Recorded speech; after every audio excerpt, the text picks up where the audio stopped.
आनंद अपार है। आओ मेरे आचार्य श्री जी, हो रही जय जयकार है। खुशियाँ अपरंपार है, आनंद अपार है। आओ आचार्य श्री जी, हो रही जय जयकार है।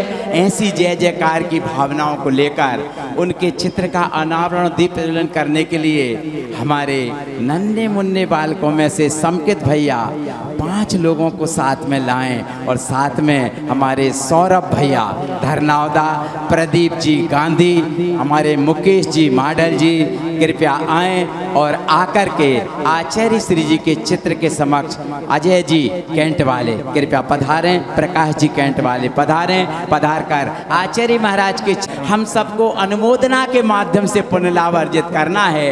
गुरुदेव तोरी हमें शरण पड़े तोरी, चरणों में जगह देना। गुरुदेव दया करके हमको अपना लेना। बोलो आचार्य गुरुदेव श्री विद्यासागर जी, समय सागर जी महाराज की। चल के से संयोजक जी राजेश जी चौधरी। चलते हैं, आज अष्टमी और रविवार का दिन है। यदि आज की इस तिथि और दिवस पर आप में से किसी का मन बन रहा हो कि आज गुरुदेव के हाथों में हम शास्त्रों को दान करने का सौभाग्य प्राप्त करेंगे, क्योंकि याद कर ले वे कुंड जीव आचार्य जो कुंद भगवान बने थे, उन्होंने मात्र एक शास्त्र का ही दान तो मुनिराज को किया था। यदि आप में से किसी की भावना बन रही हो तो कृपया गुण सागर जी महाराज की सहधर्मिणी श्री सोना देवी सम्मान में बजाइएगा ताली। दान करने का सौभाग्य प्राप्त करें। चलते हैं, चारों अनुयोग, प्रथमम कर्णम चरणम द्रव्यम, चारों अनुयोगों के 4 शास्त्र दान करने का सौभाग्य प्राप्त करें। पूज्य महाराज श्री के कर कमलों में बहुत दिनों से भटक रहे थे, हे जिनवाणी मैया एक तुम्ही हो शरण हमारी, पार लगा दो नैया में दुख मेट दो जिनवाणी जग मैया। जन्म में दुख मेट दो, जन्म में दुख मेट दो, मरण दुख मेट दो जिनवाणी जग मैया। जन्म में दुख मेट दो।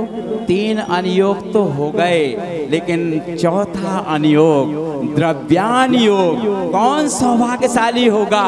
जो श्रीमती सुमन जी, धर्मपत्नी राजेंद्र कुमार जी धरनावदा, सौरभ भैया की माता जी कृपया आ रही हैं। आए सौरभ भैया अपनी माता जी के साथ, क्योंकि ये सुमन देवी प्रथमाधारी हैं। आए और आकर शास्त्र दान करने का सौभाग्य प्राप्त करें। वाणी माता की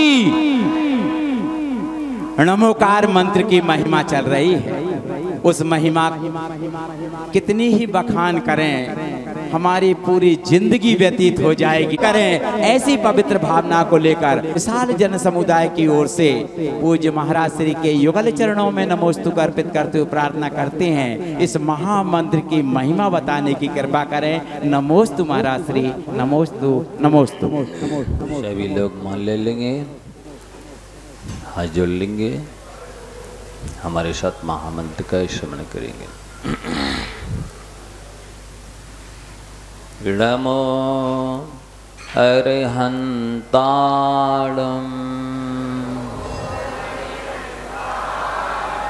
नमो सिद्धाणं नमो आयरियाणं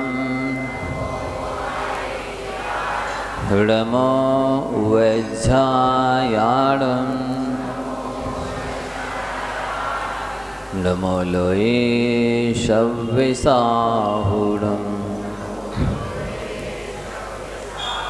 एषो पंचनमो यारो शव्ये पावपणासुणो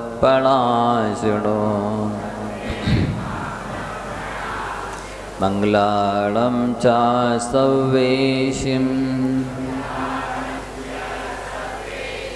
परमं हवै मंगलम।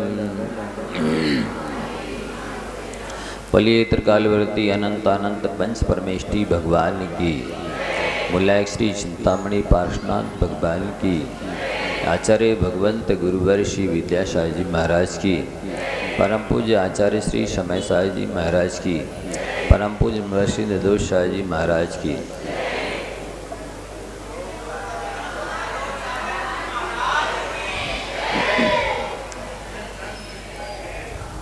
प्यारी बंधुओं, जैसा कि आप सुनते चले आ रहे हैं, महामंत्र के बारे में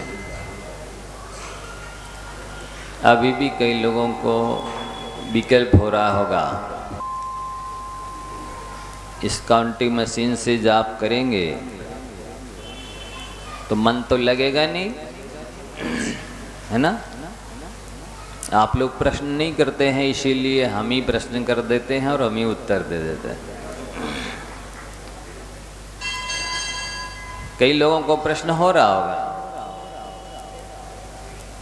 ये मशीन दी है आपने, अब इसको हमने अंगूठी बना के पहन ली हाथ में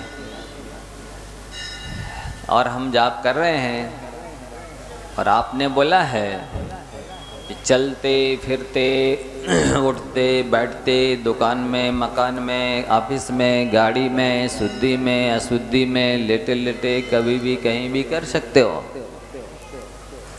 कोई कंडीशन इसके साथ आपने नहीं रखी है। तो अब हम किसी को देखेंगे तो हमारा मन उधर चला जाएगा, किसी से बात भी करना पड़ सकती है तो वचन भी उधर लग जाएगा, तब जाप कैसे होगा, है ना? और चलते फिरते भी क्या जाप की जाती है? नहीं उठ रहा प्रश्न? उठ रहा है ना? तो अपन इसी लूप में नियम ले रहे हैं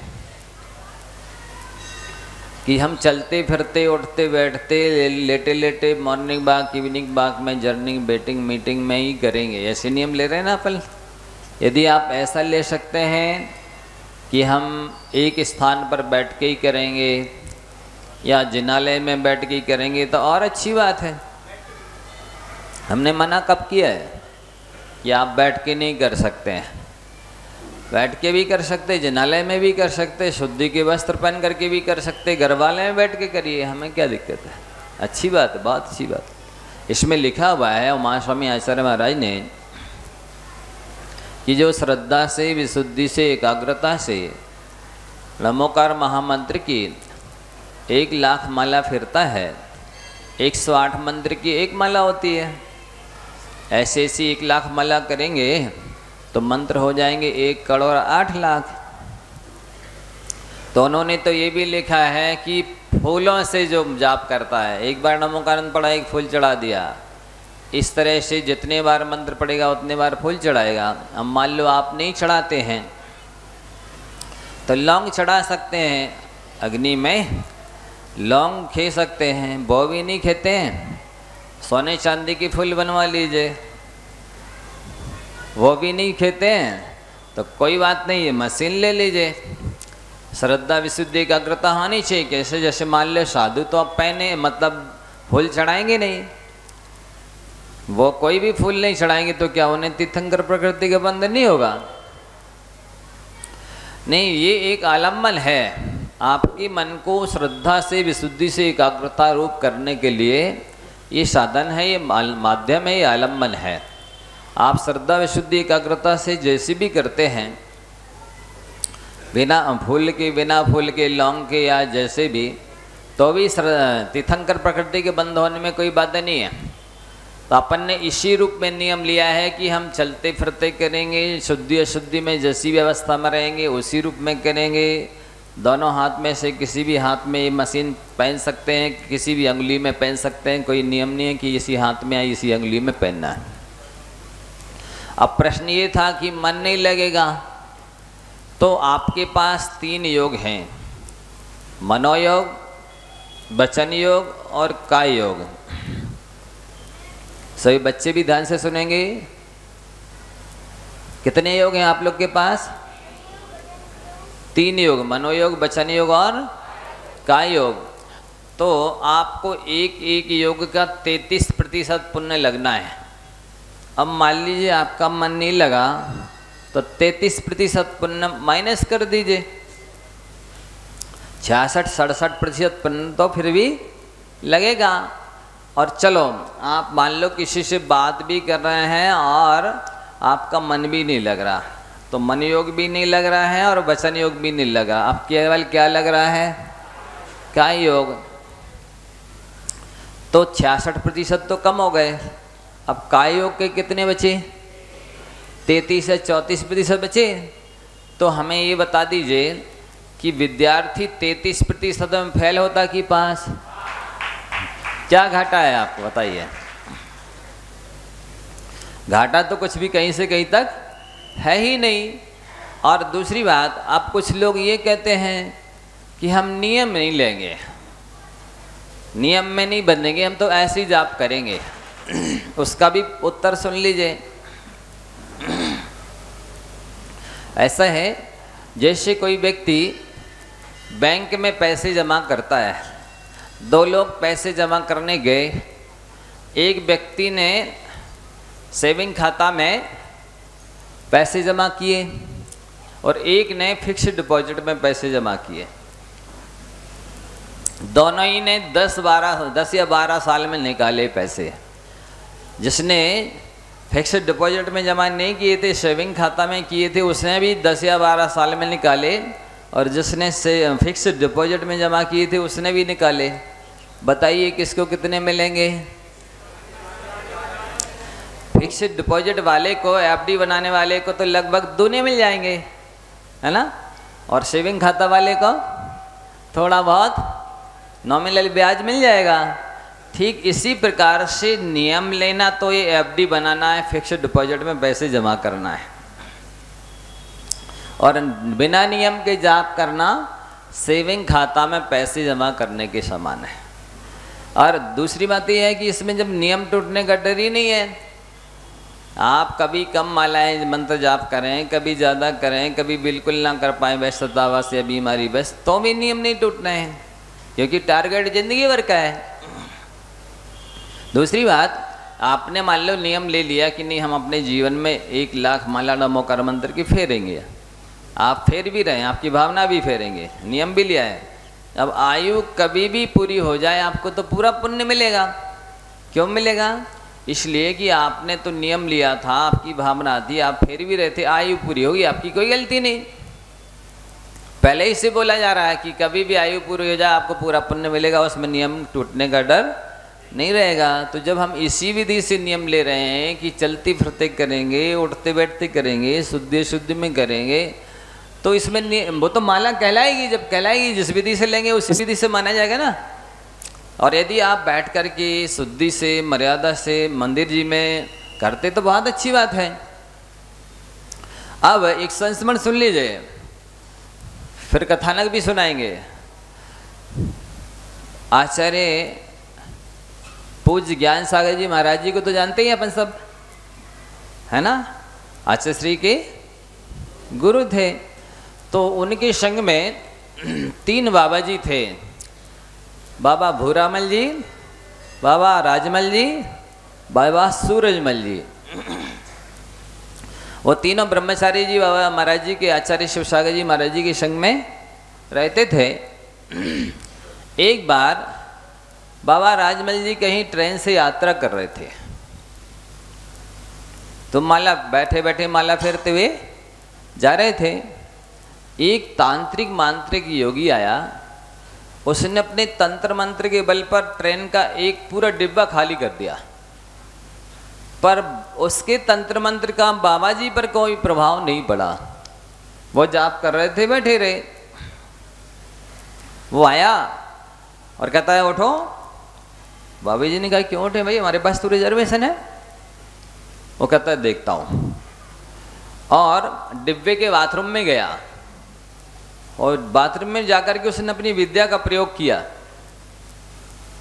मूठ जानते? मूठ। उसने मूठ मारी। वो एक ऐसी विद्या है कि जिसको मारी जाती है, जिसके ऊपर छोड़ी जाती है, उसको मार डालती है। यदि कदाचित उसे मारने में सक्षम ना हुई तो फिर जिसने छोड़ी है उसे मार डालती है।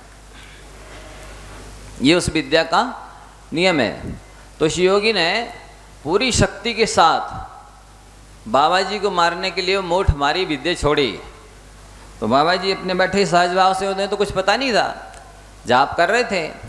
वो विद्या आई और 3 परिक्रमा लगाई और बाबा जी का कुछ भी बिगाड़ने में सक्षम ना हुई तो जाके उसी योगी को मार डाला। जब बाबा जी लघु संघ गए, देखा तो वो बाथरूम में मरा पड़ा था। तो ये एक ऐसा सुरक्षा कवच है कि आप इसको पहने रहेंगे तो कोई शेर, कोई सांप, कोई अग्नि, कोई पानी, कोई भूत, कोई शत्रु आपका बाल बांका नहीं कर पाएगा। ऐसा ही सुरक्षा कवच भी है। आप लोग कहते हैं ना, नमोकार का जाप करो, अपनी रक्षा आप करो। ये आपके हाथ में और नमोकार मंत्र आपके कंठ में रहेगा तो कोई भी शक्ति आपका बाल बांका नहीं कर पाएगी। एक संस्मरण और सुनाता हूँ। पूज्य गुरुदेव के से जब अलग होकर के नियमावर्षे विहार करते हुए पहला चतुर्मास अलग से करने के लिए पठारी की ओर आए। पठारी में चतुर्मास हुआ, वहाँ पर बच्चे ने 1-1 लाख माला का नियम लिया जाप करने का। और कई लोग ऐसे हैं एक दिन में 100 माला फेर लेते इससे, क्योंकि एक बार बड़ा दबा दिया, अब बात कर लो, काम कर लो, दुकान चला लो, तो कोई काम भी नहीं रुकना, कोई बात भी नहीं रुकना, फिर पढ़ो, फिर दबा दो, इस तरह करते रहते हैं। तो सुबह 4 या 5 बजे से रात के 10 या 11 बजे तक 10,800 बार पढ़ने पर 100 माला होती है। तो 100 माला सैकड़ों लोग करते हैं। 100 फेरने पर 2.25 साल में 1 लाख माला हो जाती है। 50 माला फेरने पर 5.5 साल में होती है। 25 माला फेरने पर 11 साल में होती है 1 लाख माला। 10 माला फेरने पर 27 साल में होती है। और 5 माला फेरने पर 55 साल में 1 लाख माला होती है। जितनी जल्दी कर्म काटना हो उतनी माला फिर लेना, कोई बंधन नहीं है। लेकिन एक बात अवश्य याद रखना कि ये आँखें केवल देखने के लिए नहीं है, ये आँखें रोने के लिए भी हैं। यदि रोना नहीं हो तो बांधे हुए कर्मों को जाप करके काट लेना, अन्यथा रोना तो निश्चित है। तो एक सज्जन मारुति से ये काउंटिंग मशीन हाथ में पहन करके कहीं जा रहे थे। ऐसा एक्सीडेंट हुआ कि मारुति 3 पलटी खाके और फिर खड़ी हो गई। ऐसी सारे कांच फूट गए, पूरी गाड़ी मिट गई, लेकिन पति पत्नी को इतनी सी खरोंच भी नहीं आई।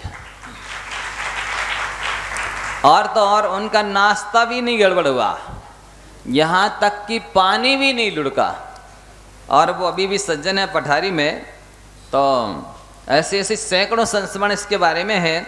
एक महिला ने बताया, महाराज जी सुबह सुबह हम सोकर बिस्तर से उठे, मतलब अपने आसन से जाप करके उठे और ये पहने हुए थे। देखा कि ये बेल्ट किसने डाल दिया। सुबह सुबह का टाइम था, एकदम उजाला नहीं था ठीक से। तो उसने कहा कि इसको उठा के टांग दें बेल्ट। तो वो इतना बड़ा काला नाग था।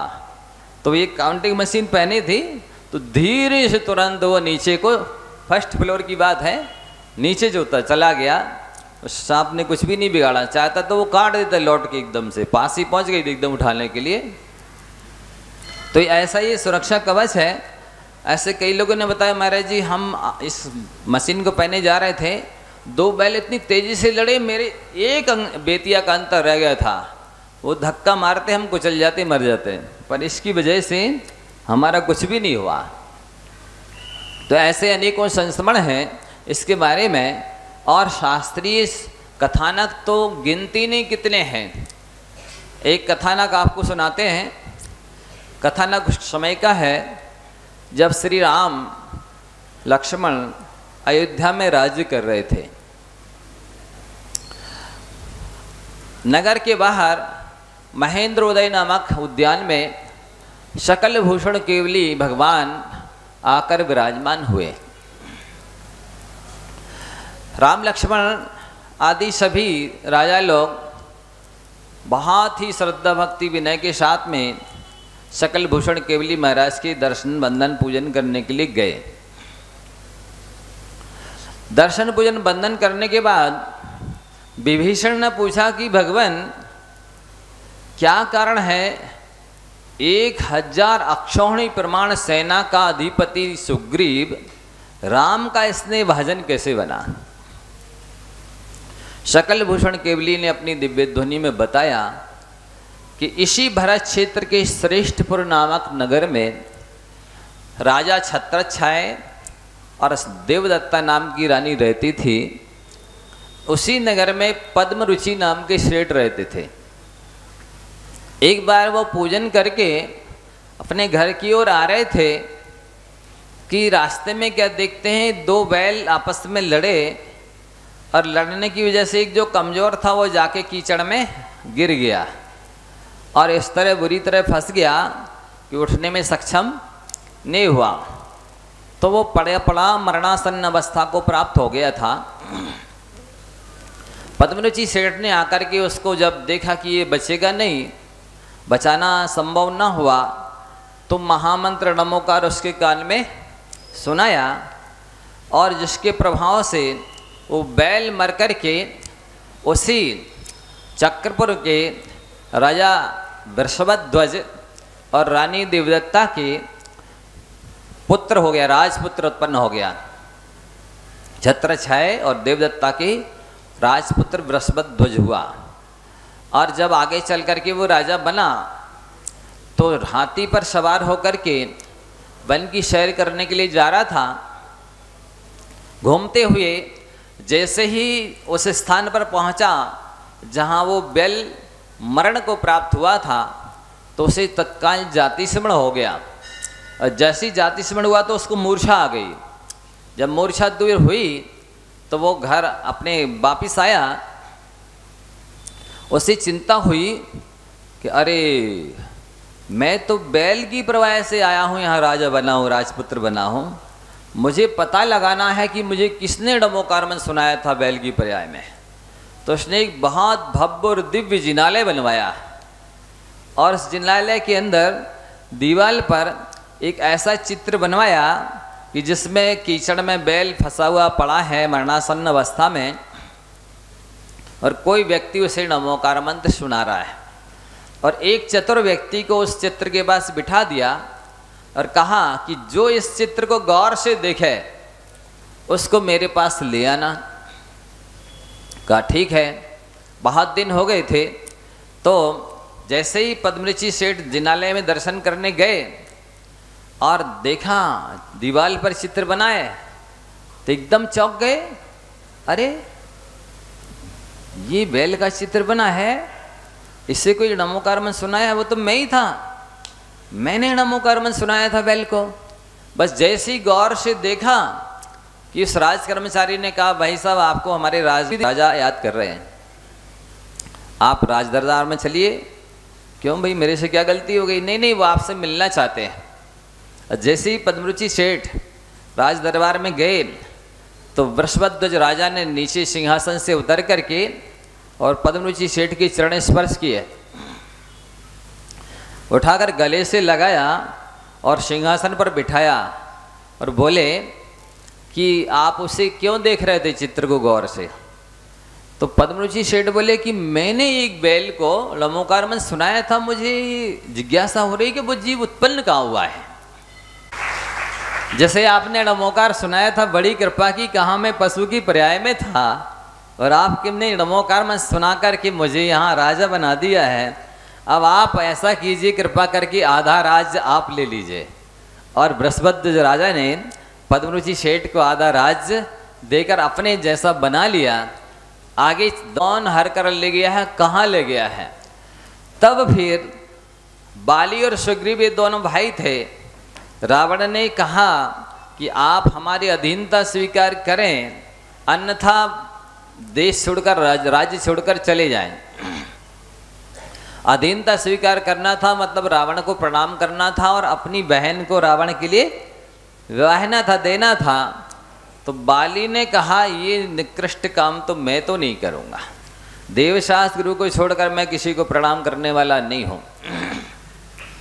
और उन्होंने तो सबका छोटे भाई सुग्रीव से कि भाई आप संभालो राज, क्या करना है आप देख लो, प्रणाम करना है बहन को रावण के लिए देना कि नहीं देना, क्या करना आप देख लो। तो वाली ने दीक्षा ले ली और तपस्या करने लगे। इधर सुग्रीव ने अपनी बहन को रावण को दिया, प्रणाम किया और अपने आराम से राज्य करने लगे। एक बार क्या हुआ कि जो सुग्रीव की पत्नी थी सुतारा, वो बहुत सुंदर थी, तो उस पर एक साहस गति नाम का विद्याधर मोहित हुआ। तो उसके पास विद्या थी, तो उसने विद्या के माध्यम से सेम सुग्रीव जैसा रूप बनाया और जाकर के सुग्रीव के रनवास में प्रविष्ट हो गया।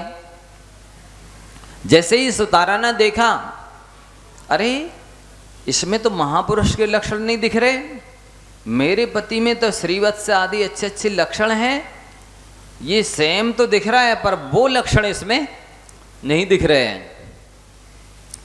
तो अब उसने कहा राजकर्मचारियों से इसको ले जाओ बाहर, ये मेरा पति नहीं है। अरे सब लोग चौंक गए एकदम से, ये बिल्कुल सेम सुग्रीव ही जैसा दिख रहा है, पर ये सुतारा कह रही कि मेरा पति नहीं है।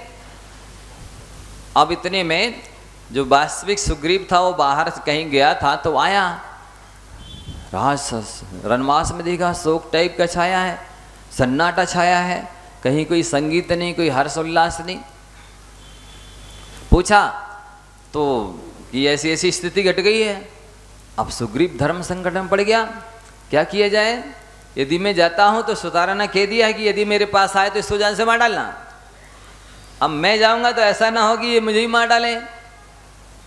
दोनों में घमासान युद्ध हुआ, पर विजय किसी की हासिल नहीं हुई। वो इतना मतलब योद्धा था। बहुत देर हो गई, काफी दिन हो गए।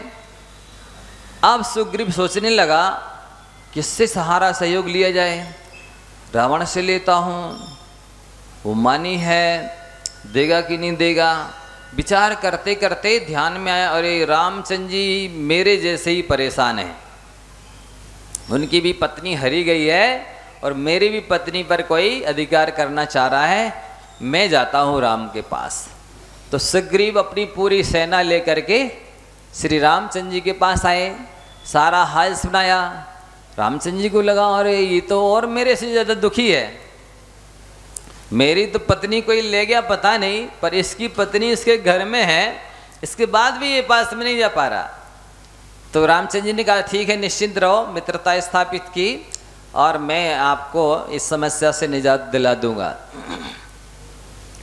और फिर योजनाबद्ध तरीके से युद्ध हुआ और उसकी विद्या छीन ली। वास्तविक रूप में साहसगति विद्याधर के रूप में आ गया, तो उसको मार डाला फिर, और सुग्रीव का राज्य और पत्नी उसके लिए सुरक्षित कर दी।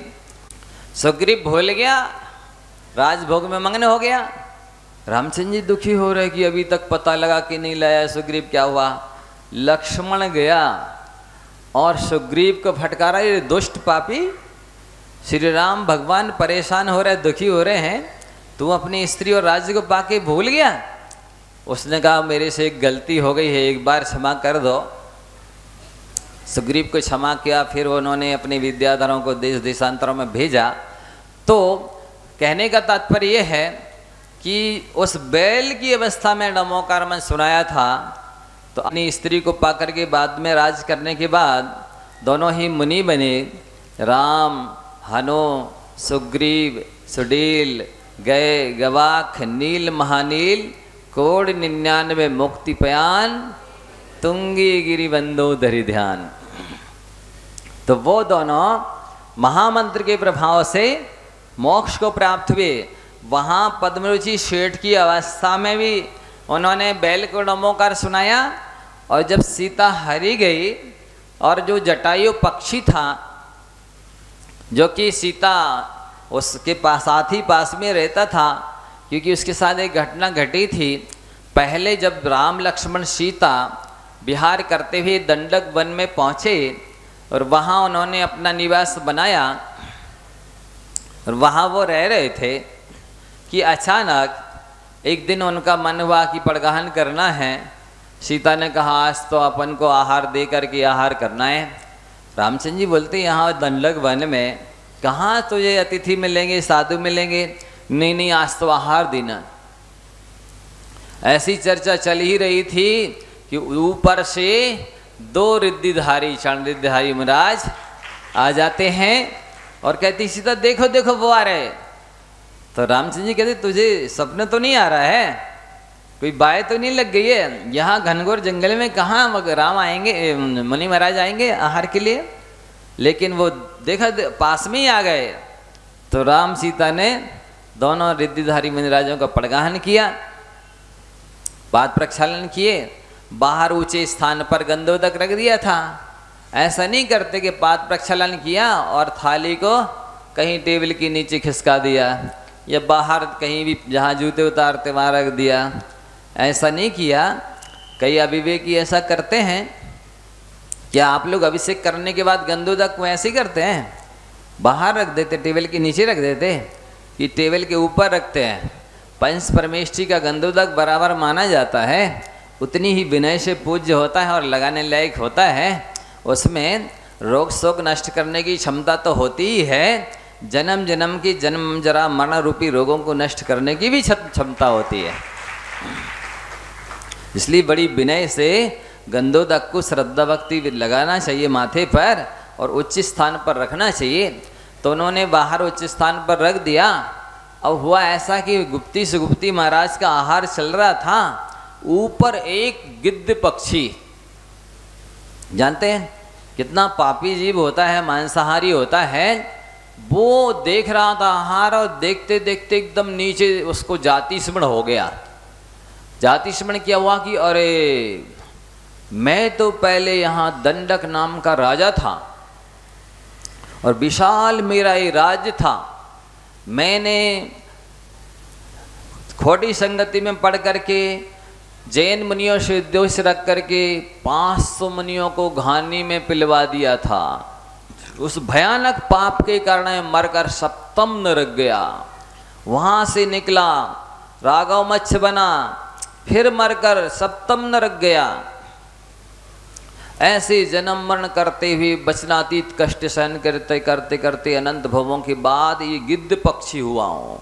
इन्हीं मुनि महाराज के निमित्त से, मतलब दिगंबर साधु के निमित्त से मैंने अपनी दुर्गति कर ली थी।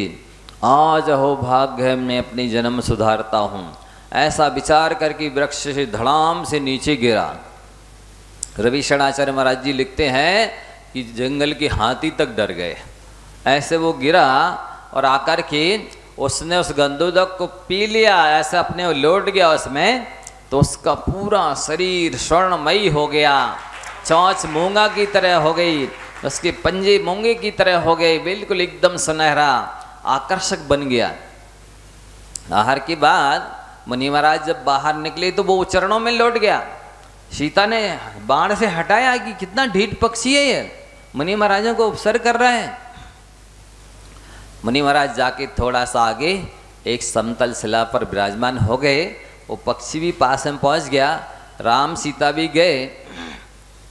पूछा भगवान ये पक्षी क्यों पीछे पड़ रहा है? तब वो कहानी सुनाते हैं कि ये पहले राजा दंडक राजा था, इसने किसी दूसरों के भड़काने में आकर जैन मुनियों से द्वेष करके 500 मुनियों को घानी में पिलवा दिया था। उसके पाप से 2 बार सप्तम नरक 33 सागर की आयु भोग करके वचनातीत कष्ट सहन करके अनेक तरह से स्थावर योनियों को धारण करता हुआ और अब इस गिद्ध पर्याय को प्राप्त हुआ है।